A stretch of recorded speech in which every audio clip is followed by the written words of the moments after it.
আসসালামু আলাইকুম ওয়া রাহমাতুল্লাহি ওয়া বারাকাতুহু। আলহামদুলিল্লাহি কাফা ওয়া সালামুন আলা ইবাদিহিল্লাযিনা ইসতাফা, আম্মা বাদ। ফাকাদ ক্বালা আল্লাহু সুবহানাহু ওয়া তাআলা, আউযু বিল্লাহি মিনাশ শাইতানির রাজীম, বিসমিল্লাহির রাহমানির রাহিম। ইন্না ইদ্দাতাশ শুহুরি ইনদাল্লাহি 12 শাহরান ফি কিতাবিল্লাহ يوم خلق السماوات والأرض منها 4 حرم إلى آخر الآية। صدق الله سبحانه وتعالى। সম্মানীয় মুসল্লিয়ানে কিরাম, আল্লাহ সুবহানাহু ওয়া তাআলার অশেষ দয়া এবং মেহেরবানি, যিনি আমাদেরকে মুহররম মাসের দ্বিতীয় জুম্মায় আল্লাহ পাকের আরাধনা, উপাসনা, সালাত বা নামাজের জন্য আসার তৌফিক এনায়েত করেছেন। আল্লাহ পাকের প্রশংসা করি, আলহামদুলিল্লাহ। পরে পরে নবী পাকের উপরে অসংখ্য শান্তির ধারা বর্ষিত হোক, যিনি সাইয়্যিদুল মুরসালিন, বিশ্ববরেণ্য নেতা, শাফিউল মুজনাবিন, রাহমাতাল লিল আলামিন, মুহাম্মদ আরবি নবী পাকের উপরে আমরা ছোট্ট একটি দুরূদ পাক পরিবেশন করি, সাল্লাল্লাহু আলাইহি ওয়াসাল্লাম। সম্মানীয় মুসল্লিয়ানে কিরাম, যে মাসে আমরা উপনীত হয়েছি এটি হলো মুহররম, আরবি ক্যালেন্ডারের প্রথম মাস। মুসলিম হিসেবে আমাদের কর্তব্য ছিল হিজরি সন বা আরবি ক্যালেন্ডারের খেয়াল রাখা। কিন্তু আজ আমাদেরকে যদি বলা যায় এটা ইংরাজি কি মাস, তার কত তারিখ, বাংলা কি মাস, তার কত তারিখ আমরা বলতে পারবো, কিন্তু হিজরি সনের দিকে আমরা খেয়াল রাখি না। মুসলিম হিসেবে আমাদের কর্তব্য ছিল বাংলা ইংরাজির পাশাপাশি হিজরি সনেরও খেয়াল রাখা, আরবিক ক্যালেন্ডারের দিকেও লক্ষ্য রাখা। এটি হলো হিজরি বছরের প্রথম মাস। এই মাসে আমাদের প্রত্যেকের কর্তব্য ছিল নিজের গুনাহ খাতা থেকে আল্লাহ তাবারক ওয়া তাআলার কাছে পরিত্রাণ চাওয়া, আল্লাহর কাছে মাফ চাওয়া। এই মাসে আল্লাহ সুবহানাহু ওয়া তাআলা অনেকগুলি বড় বড় ঘটনা সংগঠিত করেছিলেন। এই মাসেই কারবালার ঘটনা হয়েছে, ইমাম হুসাইন রাদিয়াল্লাহু তাআলা আনহুকে শহীদ করা হয়েছে। এই মাসে আল্লাহ তাবারক ওয়া তাআলা মুসা আলাইহিস সালাতু ওয়াস সালামকে ফিরাউনের কবল থেকে আল্লাহ পাক নাজাত দিয়েছিলেন। পবিত্র রমজানের পরে পরে যদি কোনো রোজার ফজিলত থাকে সেটা হলো আশুরার রোজা। পবিত্র রমজানের একটি রোজা যেমন গুরুত্বপূর্ণ এবং সওয়াবের কাজ, রমজানের রোজার পরে পরে আশুরার রোজা ফজিলতপূর্ণ। এই মাসে নবী সাল্লাল্লাহু আলাইহি ওয়াসাল্লাম যুদ্ধ বিগ্রহে যেতেন না।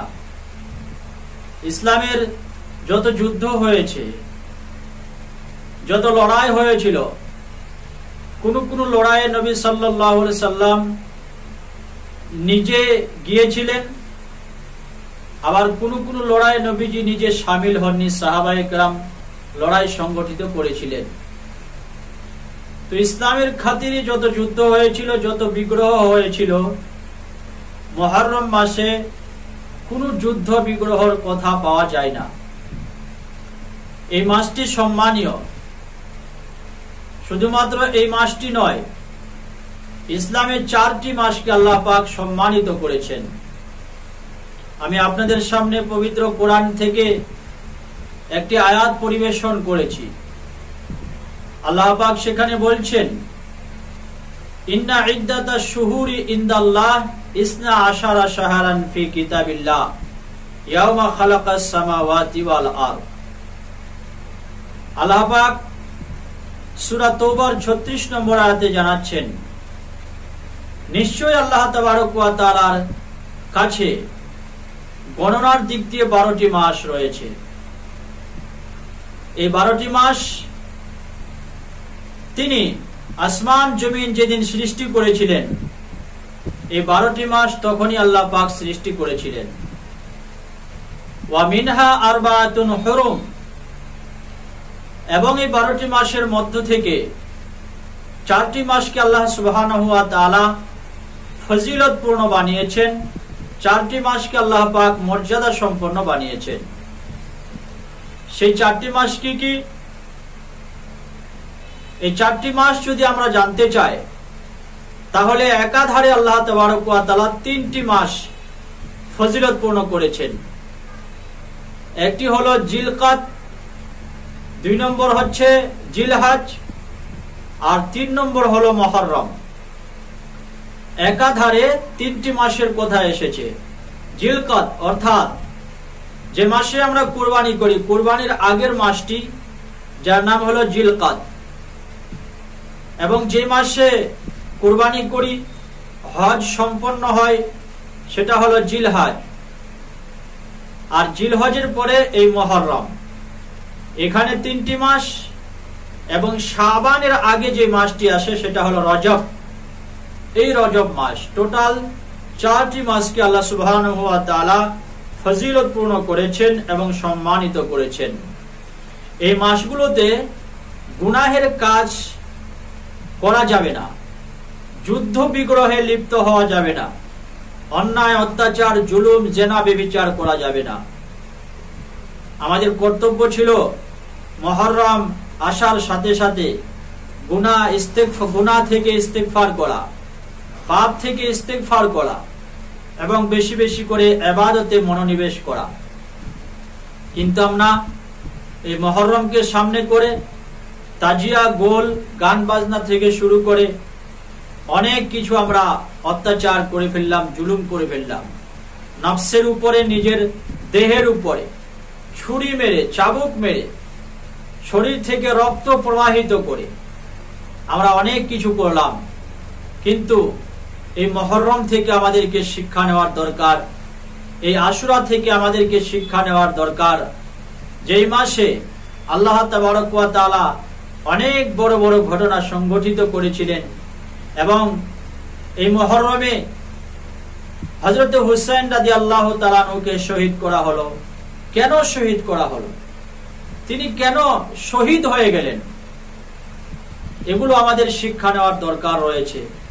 আপনারা জানেন, আল্লাহ তাবারক ওয়া তাআলা এই পৃথিবীর জমিনে একের পর এক নবী পাঠিয়েছিলেন।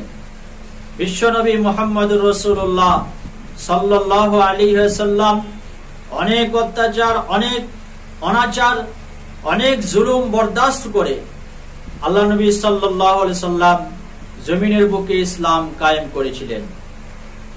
তিনি যে সমাজ গঠন করেছিলেন, একদম উত্তম সমাজ, ন্যায়, অত্যাচার, জুলুম কোনো কিছুকে প্রশ্রয় দেওয়া হতো না। একটি উত্তম সমাজ নবী সাল্লাল্লাহু আলাইহি সাল্লাম গঠন করেছিলেন। তিনি চলে যাওয়ার পরে হযরতে আবু বকর সিদ্দিক রাদিয়াল্লাহু তাআলা আনহু খলিফা হয়েছিলেন। তারপরে হযরত ওমর রাদিয়াল্লাহু তাআলা আনহু এত সুন্দর করে সমাজ কায়েম করেছিলেন, বিচার ব্যবস্থা কায়েম করেছিলেন। তারপরে খলিফা হলেন হযরত উসমান, যে উসমান রাদিয়াল্লাহু তাআলা আনহুকে জামিউল কুরআন বলা হয়।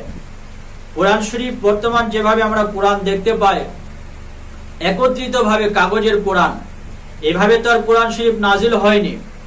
30 পারা একত্রে কাগজের কোরআন তো আসমান থেকে আসেনি।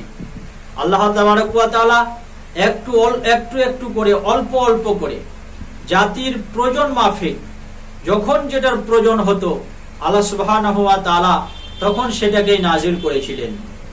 সাহাবায়ে কেরাম যারা কাতিবে ওয়াহি ছিলেন, ওহির লেখক যারা ছিলেন, তারা সেগুলোকে গাছের ছালে বা কাগজের টুকরায় সেগুলোকে লিপিবদ্ধ করে রাখতেন।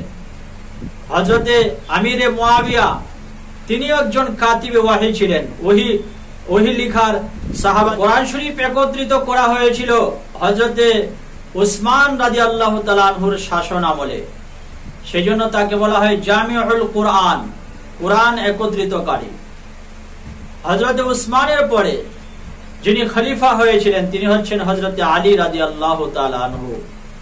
হযরতে আলী রাদিয়াল্লাহু তাআলা আনহু ইন্তেকাল করলেন। শাসন আমলের শাসন ভার গেল হযরতে আমিরে মুয়াবিয়ার কাছে।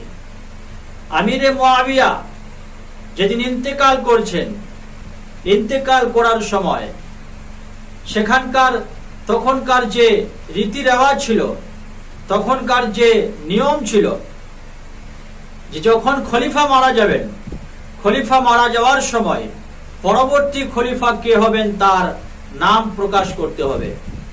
তো হযরতে আমিরে মুয়াবিয়া যিনি ইন্তেকাল করলেন, আগামী খলিফার জন্য তার সন্তান এজিদের নাম প্রকাশ করা হলো।